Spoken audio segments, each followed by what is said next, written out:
Fala galera, graça e paz a todos, estamos aqui para mais um episódio do Papo Edificante. E hoje nós estamos aqui com esse convidado de honra, que ele nem gosta desse tipo de coisa, eu vou ser uma pessoa... Hoje eu não posso ser o Victor Mendes assim, formal, cheio de palavrinhas, não. Nós vamos para a resenha mesmo, literal do negócio. Ariovaldo Júnior, muito obrigado mesmo por essa oportunidade. E que nós possamos edificar a vida das pessoas que estão nos ouvindo, porque esse papo vai ser um papo edificante. Então, assim, se apresente, mas já te conhece, o pessoal aí, a galera que segue, vai estar o Instagram dele aqui, fique à vontade, seja bem-vindo ao Papo Edificante. Obrigado. Eu me chamo Ariovaldo Júnior, sou pastor em Uberlândia, Minas Gerais, pelo Ministério Sal da Terra. Tenho uma história complicada, né, fui alcançado pelo Evangelho, vindo underground, aquela bagunça toda, aquela cultura do rock nos anos 90. E hoje trabalho com ensino, formação de líderes, esse tipo de coisa. Muita coisa na internet, muitos projetos que eu faço. E eu acho que é isso aí, né? O resto, eu tô aqui porque eu tenho uns amigos legais, sabe? Amém. É por conta disso. Amém. A gente quer aproveitar, assim, que parece que a gente está mudando assim e não está percebendo, que é a posição do que é ser homem. Ari, o que é ser homem, cara? O conceito do ser homem está sendo brutalmente atacado e não é apenas uma questão de uma militância que tenta deformar, é o quanto a gente perdeu a sensibilidade nas últimas décadas, né, acerca daquilo que isso representa em termos até eternos, no sentido de o que era homem há 1000 anos atrás, que é homem hoje, que será daqui a 1000 anos, se o mundo ainda tiver mais 1000 anos, né? O que é esse homem que existiu na mente de Deus na eternidade e de alguma maneira foi materializado na criação de todas as coisas? Porque se a gente se deixar levar pelos conceitos, apenas pelas pressões e as demandas de cada situação e tudo mais, nós complicamos muito essa situação. Então é muito essa percepção. E o que está ocorrendo hoje é exatamente isso. Associam a ideia de ser homem a práticas, no sentido de você tem que ser um homem viril, você tem que ir na barbearia. Sim. Eu fiquei com horror às barbearias. Eu falei, a barbearia virou um salão de mulher para homem, né? Lá sofisticou tá demais. Tá sofisticado demais, Não, sobrancelha. O cara fala assim pra mim, a cadeira vibra. Eu falei, mas do que nós estamos falando, cara? Pra mim, barbearia era eu ir num lugar onde eu não tenho que falar nada. O cara não tem que perguntar o que vamos fazer hoje. Eu falo, não, se eu tenho que me explicar, já complicou demais, né? Havia uma relação, você não podia trair o barbeiro e nem outro. Isso. Né? Então, coisas do universo que representava alguma virtude que a gente vai perdendo e se deixando levar por essas pressões. E dentro dessas pressões, nós vamos vendo como há coisas que têm uma certa aparência de coerência, mas não são coerentes. Eu vi, surgiram muitos ministérios até tentando falar de uma masculinidade, mas eu vi gente dizendo verdadeiras aberrações no meu entendimento, e até mesmo à luz das escrituras. Por exemplo, um homem não deve lavar a louça. Sim. Aí eu ri disso, porque eu falei assim, peraí, cara, eu sou uma máquina de lavar a louça. Só que eu lavo a louça como um homem. Então, o ser homem afeta tudo que eu faço. Né? Não é o que eu faço que determina se eu sou homem ou não. Agora, para uma geração que está deixando a sua identidade ser formada por aquilo que são as coisas exteriores, ao invés de buscar isso na verdadeira essência eterna, que é aquilo que Deus nos fez para ser, sim, esse cara está enrolado. Você está me libertando. E você quer saber por quê? Você me dizendo isso, e aí você vai me ajudar agora. Eu sou casado com uma mulher que ela é muito... agora, vamos fazer e pronto, acabou. Eu já sou mais tranquilo, daqui a pouco eu vejo, daqui a pouco eu faço. E até quando eu me caso com ela vinha de um histórico de sempre ser uma mulher assim, que vai e resolve logo. Na primeira vez, eu nunca tinha tido carro, eu era um jovem, tinha 23 para 24 anos, nem habilitação eu tinha, não tinha emprego, essa mulher mudou minha vida, entendeu? Eu era um cara totalmente disfuncional. E aí ela tinha um Celta, e eu até brinco com isso, eu falo assim, ela tinha 2 filhos, quando eu fui me relacionar com ela, a rapaziada falou, Vitão, você é louco, sua mãe acabou de falecer, você não vai pagar aluguel, a casa da sua mãe tá lá, então, tipo assim, que fria é essa que você está entrando? Aí eu falei, cara, tem um propósito, eu não sei, eu me apaixonei por essa mulher. E eu vou abraçar os filhos dela, mas espera aí, mano, ela tem um Celta, velho. Eu não vou andar mais a pé. Então, tipo assim, tá tranquilo. E aí, qual que foi o primeiro choque em questão dessa pergunta do que é ser homem? Porque a primeira vez que fomos no mecânico, como eu nunca tinha tido um carro, quem falou com o mecânico foi ela. Só que eu não me senti diminuído, sabe? E foi assim por muitos e muitos anos. E aí, como que a gente lida com isso? Porque até nessa parte eu cheguei a perceber dos mecânicos que os caras estavam tipo, pô, é a mulher que fala? É complicado esse isso? tipo de pressão, né? Como lidar com isso? O duro para a mulher nesse ambiente é ela convencer de que ela entende razoavelmente do assunto a ponto de não ser enganada, né? Não, eu sigo umas moças no Instagram que falam de carros e gente que ama carro e entende de carro mais do que eu entendo. Eu acho isso fantástico. É óbvio, nós não podemos ser definidos pelas nossas atividades. Sim. Né? Mas é óbvio também que a nossa identidade afeta o como nós fazemos as coisas. Nos primeiros anos de casamento, a minha esposa, com toda a sistemática feminina, né, tem uma crise com relação a eu lavar a louça. Porque ela falava, não, o jeito que você lava é estranho, e a gente faz aquela pilha, não quer secar a louça, né? Secar pra quê? Vai secar sozinho? Vai secar sozinho. Deus deu uma secadora natural ao mundo, né? Bom, aí eu dei a ela duas escolhas. Uma escolha é ou fica do jeito que tá, ou você lava. Aí ela optou por deixar do jeito que tá, né? Ela prefere sair de perto e deixar eu fazer as coisas como eu faço. Não é mal feito, é diferente. E simplesmente a gente parar de ter um conflito por conta de uma coisa besta. E quando o meu filho, eu tenho um filho que tem 15 anos, né? Quando ele nasceu, a gente enfrentou muitos conflitos nesse sentido. Sabe? E são pressões da vida, pressões que a nossa sociedade tem colocado. Eu ouvi gente na igreja falando assim, você não gosta de crianças. Eu falei, mas por quê? Falou, porque você nunca quer pegar o filho dos outros. Eu não queria pegar o filho dos outros, até nasceu o meu. Para que eu vou pegar filho dos outros? É uma mania que se tem, né? Se eu precisar, eu pego. Se eu for brincar com um moleque, tudo bem. Mas vem um bebezinho, as mulheres querem, deixa eu segurar. Eu não quero segurar filho dos outros. Agora, o meu filho, eu queria segurar o tempo todo. Era o meu filho. É diferente. E troca a fralda. Um dia um moleque chega todo cagado em casa e pensa, aquele negócio já vazando, minha esposa assim, e agora? E aí ela correu para... a primeira coisa que a mulher faz, ela quer salvar a criança. Ela abre a fralda. Aí agora você tá com um moleque cagado, todo sujo de merda, com uma fralda suja, e você não arrumou nada. E aí, porque ela está preocupada com a criança, legítimo. É aquilo que é de mais sensível do universo feminino. Só que é um problema, porque agora ela aumentou o problema. E aí, para resolver, ela tem que gritar para eu vir ajudar e pegar as coisas e a gente preparar. Aí um dia eu chego com o moleque cagado. E aí eu falei, não, pode deixar que eu vou adiantando aqui. Cara, eu entrei com o moleque dentro do banho, abri a fralda dentro do box, dei um banho no moleque, já tomei banho, saí com o moleque aqui no braço, já enxuguei na toalha, a hora que ela veio com as coisas para limpar, o moleque já estava limpo. Ela, como que você fez isso?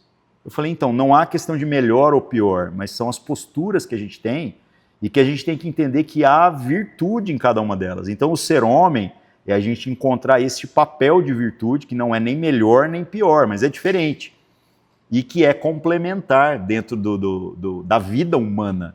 Os papéis masculinos e femininos nessa perspectiva, mesmo que seja na mesma atividade. Sim. Porque a preocupação dela com a criança é totalmente justa. Mas a minha preocupação, embora ela é um pouco menos sensível, no meu pensamento eu falei, para quem já está cagado, ficar mais um minuto cagado não vai morrer. Sim, essa lógica ainda é importante. Porque o que pega para os homens, e eu falo da minha idade, não que você esteja avançado, mas eu tenho 31 anos e a minha rapaziada de futebol, e eu tô pegando essa geração que agora eu não sei, porque 30 anos tem um negócio, você não tá tão novo, mas você também não tá tão velho. Aí você tá naquele meio ali que também você tá começando a falar, cara, agora eu tô na formação do Cristo, mas de se tornar um homem maduro, eu não quero mais ser imaturo. E Há um agravante na minha relação. Eu ando com o presbítero Salviano e com o Luciano. 2 velhos. Porque um tem 50, outro tem 49. Então eu não posso ser muito jovem perto deles, mas também não quero ser muito velho que nem eles. E aí fica essa loucura. E aí o que eu percebo na rapaziada? É que eles não querem lavar uma louça, como você bem disse, porque eles acham que essa é uma missão da mulher. E hoje eles estão aprendendo no Papo Edificante que a louça é só o lugar onde o homem vai ocupar para fazer do jeito que ele está fazendo. Pronto. Como você falou do carro. Você não tem carro, aí ela tem carro, quando der o problema com ela, se ela desembola o negócio... Aí o que aconteceu? Minha mulher, se furar um pneu, ela me liga. Você tá entendendo? Aí eu vou achar ruim, é diferente, entendeu? A minha mulher já aconteceu de furar o pneu, ela me manda uma mensagem e ela pegou um Uber e foi cuidar da vida dela, porque ela tinha problemas para resolver. E basicamente o que ela disse é, eu deixei a chave na loja tal. Resolva. Resolva. E eu adoro quando alguém fala resolva e não diz para mim como. Faça do seu Porque jeito. se ela passar para mim uma instrução, que é o jeito que ela faria, é onde a gente encontra conflitos. Exatamente. Aí você entrou num lugar muito bom. Porque o que aconteceu? Eu usei o evangelho para poder ir para esse lugar do carro quebrado, do mecânico. Então, como eu não entendi, eu fiz relação com o mecânico. Cara, vamos ser amigo e eu preciso confiar em você. Do jeito que a minha esposa confia, porque agora eu sou o marido dela. Então, pra você não ficar fazendo mais essa cara feia pra mim, que ela tá falando com você... Me ajuda, né? Me ajuda, vamos ser amigo, entendeu? Eu vou confiar em você. O que você falar pra mim do carro, tá falado, você entendeu? Porque eu não tô interessado em saber de mecânica. É que nem a relação com o mecânico é a mesma do barbeiro. Eu não quero saber como vai fazer. E aí o que acontece ali? Tem uma coisa muito profunda nisso, que eu até brinco com o Salviano, né? Eu evoluí, eu mudei de casa e agora eu tenho um alicate, uma Philips e uma trena. Só falta um pedaço de arame para você comprar um Fusca. Você entendeu? Então, olha essa evolução, né? E aí eu achava, se não tem conversas como essa, eu às vezes poderia me achar menos homem que os caras que têm uma máquina de ferramenta em casa. Os caras têm. Você abre lá, o cara tem furadeira, parafusadeira, broca, tudo que ele precisa ele tem lá. E aí eu olhava aquilo e com essa conversa eu estou entendendo que não é por aí. Pô. Eu posso fazer do meu jeito e ser homem. Como que é? O ser homem vai ser, na prática, né? O conceito às vezes é difícil, porque nós estamos falando do ser humano, e aí é homem e mulher, criados de maneira complementar como uma imagem visível de quem Deus é. Então, falar de nós mesmos, nós estamos falando de uma materialização visível de algo que não dá para desenhar. Qual é a base divina que projeta isso que nós somos? Então, nós estamos falando de algo que nós não dominamos para poder trazer toda essa definição, mas há atributos que são explícitos na própria Escritura e que a gente até vê na pessoa de Jesus, que vem como um homem, né? Por razões muito específicas, né? De demonstrar isso, de assumir a responsabilidade. E a nossa postura diante dessas coisas tem que ser muito mais de uma firmeza, mas que ao mesmo tempo tem a sua flexibilidade. Para quê? Para resolver qualquer tipo de problema ou de situação. Né? E não sermos aqueles que vão ser moldados pelas pressões externas ou, às vezes, aquilo que na mulher é virtude que no homem pode se tornar um vício. Sermos aqueles cuja sensibilidade chega a afetar a nossa capacidade de resolver os problemas, de lidar com as coisas. Na mulher isso é virtude. É a mulher que pensa como mãe. Um homem que foi criado sem a referência masculina, ele vai ter uma grande dificuldade acerca do conceito de morrer por uma causa. Que a mãe protege. Tende a criar os seus filhos para serem felizes. Sim. E não há nada de errado nisso. Sim, sim. Tanto que a igreja é mãe. Isso. Essa experiência eu vivi. Você está falando com alguém assim. Agora, uma pessoa que foi criada sem mãe ou alguma referência feminina, da mesma maneira eu falo sem pai ou alguma referência Sim. masculina, mas uma pessoa sem mãe, ela pode ser uma pessoa que tem toda a coragem a morrer por uma causa, mas ela não aprendeu a ser feliz. E aí isso vira o inverso da patologia. O cara que está disposto a morrer, mas não aprendeu a ser feliz, esse cara enfia avião em prédio. Olha a gravidade disso. Sim. E esse cara que só quer ser feliz, mas ele não está disposto a dar a vida por causa nenhuma, esse cara é o ser humano mais inútil da face da Terra. E esse choque de realidade que você está nos trazendo para essa edificação, ele bate muito com aquilo que eu, no meu projeto de ser homem, eu perco a minha mãe com 23 para 24 anos. E como ela foi só a única figura, eu perco o pai muito cedo, era ainda meu pai que não era biológico, e ele vai cair nas drogas e tal, e com 11 anos ela chega em mim e fala, filho, agora você é o homem da casa. E aquela frase, ela construiu só uma coisa em mim. Eu não posso contar para minha mãe dos meus problemas. Só isso. Eu nunca fui homem, porque ela disse aquilo. Eu fui me tornar homem depois que ela foi até embora. Porque eu descobri que o tanto que ela me protegia, quando meu tio, eu era baladeiro, aí ele chegava lá, o meu tio, porque não tinha mais o pai, então e o tio? E quando ele vai trabalhar? E quando ele vai fazer tal coisa? E quando, o que ele pensa em ser? Aí ela respondia, deixa ele no tempo dele. E aí, só depois que ela foi embora que eu falei, cara, eu preciso fazer alguma coisa. Olha como que é forte o que você está me falando. Olha como que é forte o que nós estamos falando para as pessoas aqui. E aí, se a gente não souber e não ter uma noção do quão profundo isso é, a gente não consegue tratar o outro. Não consegue. Você falando, por exemplo, do caso desse tio, né? Mas o quanto que a gente está disposto a ser a figura de referência. E isso é algo que na nossa sociedade perdeu-se completamente. Na escola, eles mudaram as festas de Dia dos Pais e Dia das Mães. Isso é no Brasil todo, isso é a orientação do MEC para Dia da Família. E eu tive que ouvir esse absurdo, onde dizem assim, mas e as crianças que não têm pais e não têm mães?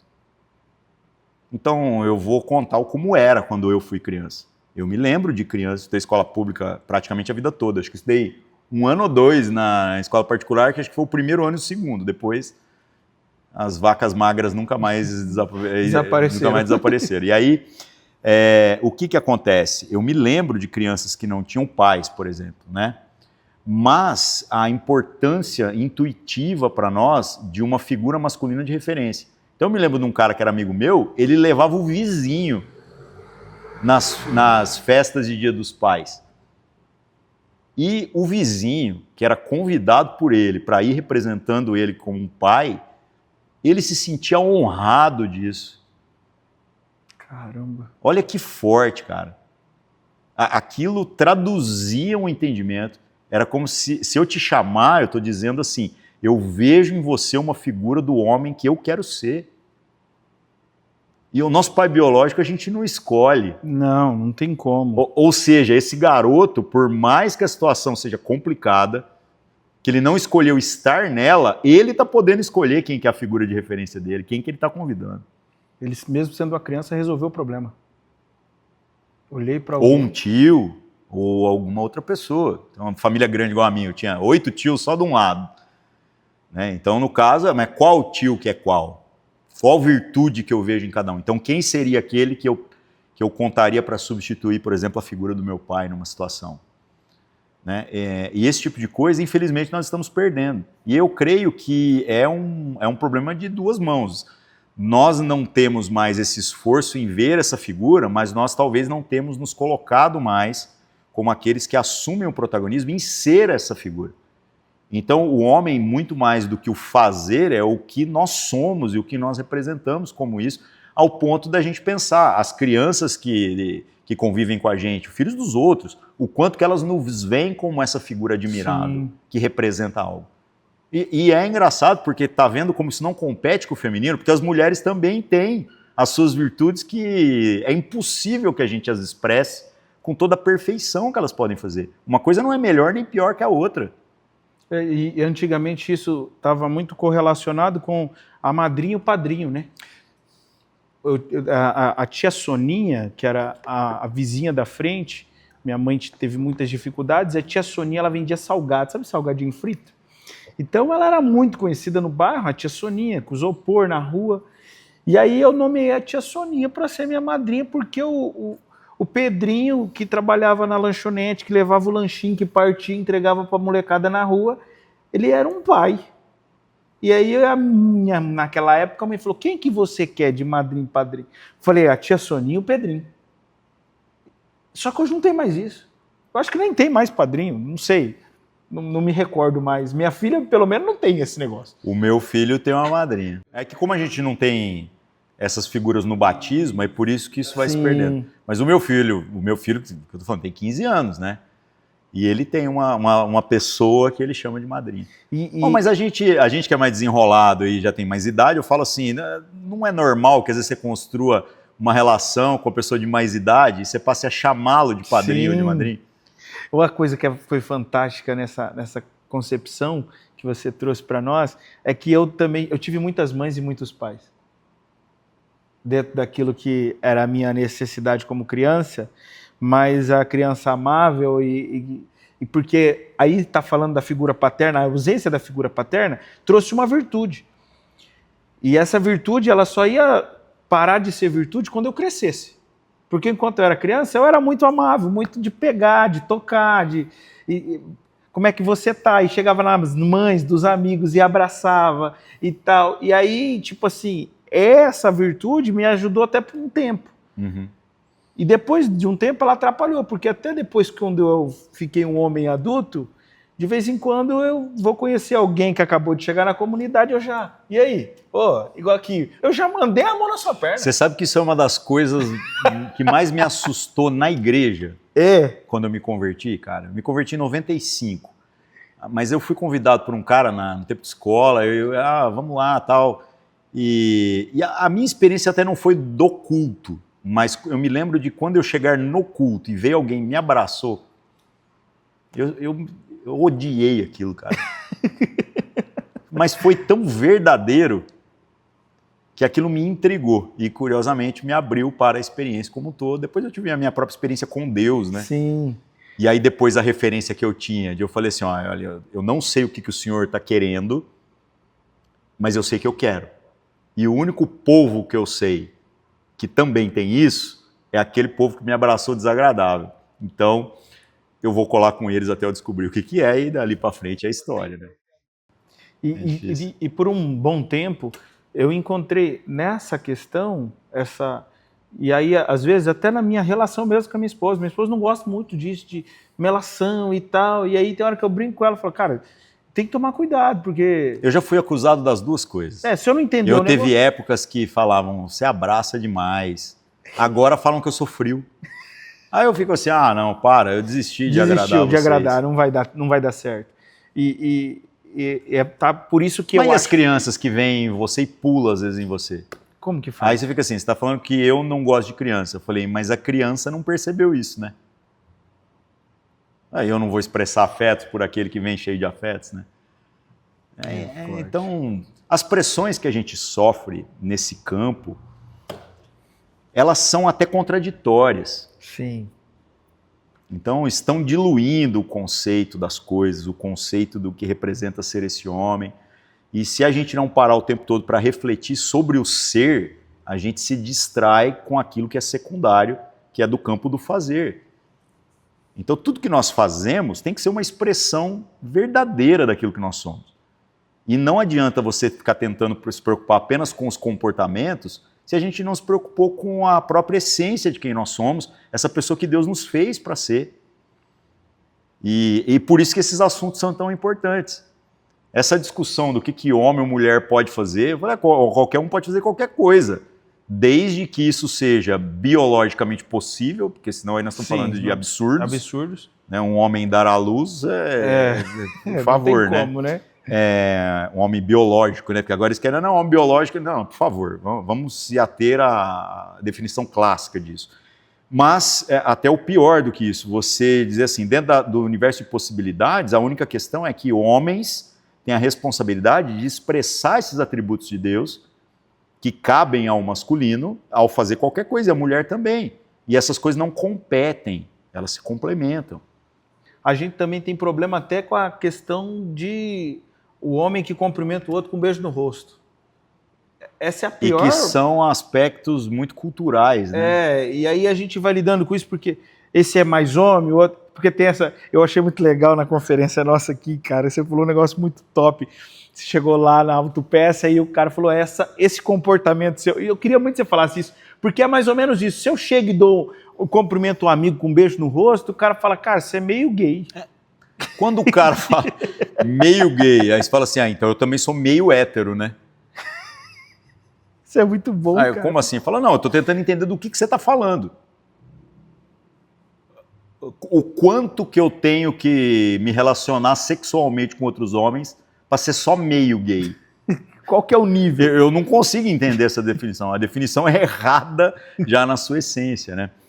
Mas são os rótulos que a gente vai colocando em todas as coisas. Se confunde muito, por exemplo, a questão da postura afeminada, que é uma coisa que é uma luta de muitas pessoas. É como se isso fosse determinante até mesmo da sua própria identidade. E tudo, até mesmo das práticas sexuais. E até falando em termos bíblicos, olha a complicação. As discussões atuais não fazem sentido no panorama bíblico. Quando o Paulo, lá em Romanos 1, fala a respeito, por exemplo, das relações homossexuais e daquilo que os homens estavam invertendo as coisas, né? Não há no discurso paulino, de maneira nenhuma, uma análise de identidade. Porque não era essa a discussão da época. A discussão era assim, olha, você é homem e o que você está fazendo contraria a natureza e contraria o propósito de você adorar ao Criador ao invés da criatura, e você tem que expressar aquilo que você foi feito para ser. Entendi. Então o seu problema não é quem você é, porque o que você faz não determina quem você é. Então Paulo fala apenas em aspectos comportamentais. Sim. Ele fala assim, atenha-se a quem você é e pare de fazer coisas que não são alinhadas com aquilo que Deus está dizendo que você é. Agora hoje nós vivemos uma outra época, tanto nessas questões da sexualidade como em tudo. Começa, se não tiver barba não é homem, se não tiver uma postura não é homem. Mas desde quando a minha identidade é definida por fatores exteriores? Isso não faz o menor sentido. Sim. E essa é uma pauta interessante das pessoas compreender. Agora, se o cara entender a verdadeira identidade dele, naturalmente, ele vai procurar não passar uma informação confusa, que nós muitas vezes fazemos. Nós falamos, eu tenho o costume de ir lá e beijar, mas isso não convém em todos os contextos. Embora não é proibido. Sim. Mas se for visitar os árabes lá, os caras vão te beijar no rosto e andar de mão dada na rua. Por isso que eu não quero ir lá. É importante eu não quero andar de mão dada com outro homem, cara. Até porque se você Mas eu vou falar que isso é um pecado? Isso, até porque se a gente pegar e falar uma coisa mais radical, tem homens querendo dizer que são muito homens e aí depois se depara com o cidadão tava andando em ruas estranhas, fazendo comportamentos estranhos. Então, a definição do ser homem está realmente correlacionada à identidade. Ari, assim, essa tem sido também uma das missões mais complicadas, eu vou dizer como evangelista, de colocar na mente das pessoas, porque a gente fala da transformação da mente, né? Eu gosto muito de usar essa frase, que Cristo não muda a circunstância, ele transforma o entendimento.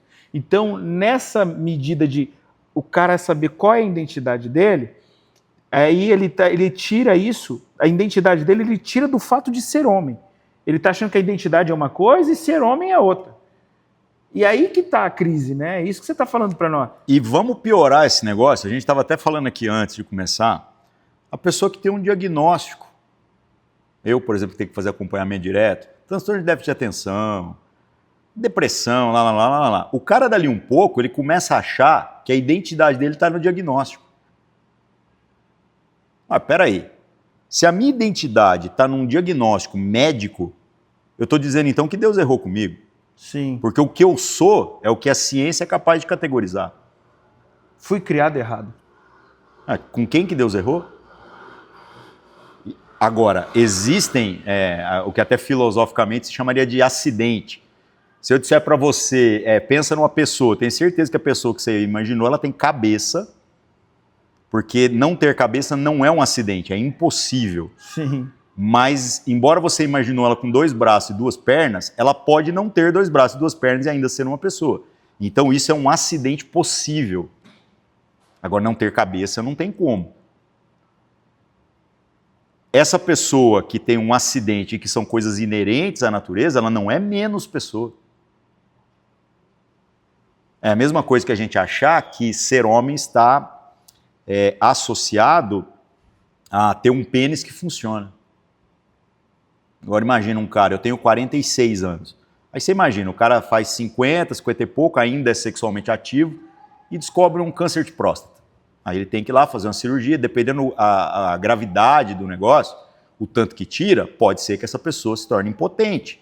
Que às vezes tem que usar prótese, tomar Viagra, outras coisas desse naipe. E o homem morre com isso, psicologicamente. E se nada dessas coisas funcionar e de fato... Acabou? Não existe mais Não, pior, se eu sofrer um acidente, ficar paraplégico e não funcionar nada da cintura para baixo. Eu deixei de ser homem por causa disso? Então tá vendo como que os acidentes não podem ser a definição da nossa verdadeira identidade. Por isso que o jovem não pode pensar que ele é homem porque ele é garanhão, né? Que ele Do pega mesmo todas, jeito, né? A gente confunde a atração com a nossa identidade. Porque, por exemplo, se você virar e falar assim, mas eu tenho atração por outros homens. Fala, e o cara que tem atração por tudo? Por qualquer coisa?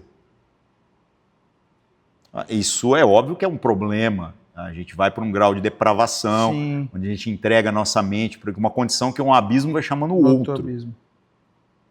Mas no passado a gente não tinha história dos caras do interior que botavam um animal no barranco e tinha relações bestiais ali. Está diminuindo, eu espero, né? Porque Sim. Hoje em dia, se você tiver uma relação sexual com outra pessoa, isso é crime. Mas se você tiver com um animal, rapaz, você vai ser cancelado. Animal ficou sagrado agora, né? Imagina a situação. Bom, e aí o que acontece? Você fala assim, olha, houve isso porque houve uma atração. E qual é a doença? Não é disso que nós estamos falando. Porque se você disser que essas pessoas que passaram por isso, às vezes nós estamos falando dos nossos avós, hein? Sim. Nós vamos definir a pessoa pelos erros que elas cometeram. Que no campo daquilo que ela morava, num sítio isolado, a única coisa que tinha lá eram os animais. Terrível. Terrível. Ainda bem que essa cultura está mudando. Mas hoje, você falando, o cara que é o garanhão, beleza. Mas e aí? E aí o cara realmente acha que ele vai casar e que o desejo dele por aquela vida desregrada vai passar? Porque não passa. O velho homem grita dentro de mim cada vez mais baixo enquanto eu continuo tomando o remédio do evangelho. Mas para o velho homem voltar com toda a sua força, eu preciso de um dia de bobeira. Um dia. Um dia sem a medicação. E aí volta tudo, e se não for pior do que era antes. Como a Bíblia diz, é o cão que volta ao próprio vômito. Então, eu tenho que entender o seguinte, isso tudo está aqui, e é temporal, é circunstancial. Deus não errou com nenhum de nós. Amém. Até porque o evangelho está aí, né? E uma coisa que é real, eu não sou essas coisas. O que eu sou? Então eu tenho que encontrar em Deus isso, né? Há sinais explícitos Sim. na própria biologia a respeito disso, mas se esforçar para ser, para se tornar isso, para garimpar essa virtude, para ser isso na vida uns dos outros. Ser homem é o esforço de se tornar alguém admirável. A figura que a gente tinha antigamente do herói. Até os heróis, os caras estão zoando tudo, velho. Sim. Estão fazendo uns heróis bunda mole, uns heróis assim... O herói tinha que expressar a virtude. Se eu não estiver enganado, acho que foi até você que falou, o Hulk agora é bonzinho. Oh, meu Deus, e é isso, Ari. Nossa, que papo, cara, que conversa maravilhosa. Eu quero louvar a Deus pela tua vida, e que essa pessoa que está nos assistindo no Papo Edificante aqui possa enviar esse vídeo para o máximo de amigos. E eu quero falar com essa rapaziada da minha idade, cara, porque às vezes os recém-casados, os que estão casados há pouco tempo, eles estão numa viagem de academia, de testosterona, de veneno, eu preciso ficar forte, eu preciso mostrar que eu sou homão, e tá corrompendo a identidade dele, porque ele está querendo mostrar ser uma pessoa que ele não precisava ser. E o dia que isso tudo passar, né? E o dia que os anos chegarem, eu acho que a ideia mais virtuosa nessa questão seja um monumento de estabilidade. É isso. Pode vir as tempestades, sua mulher vai desesperar, mas aí a sua mulher vai pensar só assim, ó, a hora que eu chegar em casa e ver o meu marido, eu sei que ali vai ficar tudo bem, mesmo que não vai ficar nada. Sim. Ela só precisa ouvir você falar assim, calma, eu vou resolver. É isso. Mesmo que resolver seja só administrar. Os nossos filhos, quantas vezes os nossos filhos na vida vão fazer escolhas como nós fizemos, más escolhas. E vão nos esquecer momentaneamente, mas eles têm para onde voltar. Essa é a questão. De falar assim, não, eu posso não conhecer Deus, mas eu sei quem conhece, meu Pai. É isso. Essa é a responsabilidade de cada um. Amém, amém. Muito obrigado. Transformador. Que essa palavra possa entrar no teu coração, gerar em você transformação, ao ponto de você entender. Ser homem é ser responsável, ser resposta. E é isso, até a próxima. Deus abençoe a vida de vocês. Ari, muito obrigado. Deus Amém. abençoe. Fiquem na paz.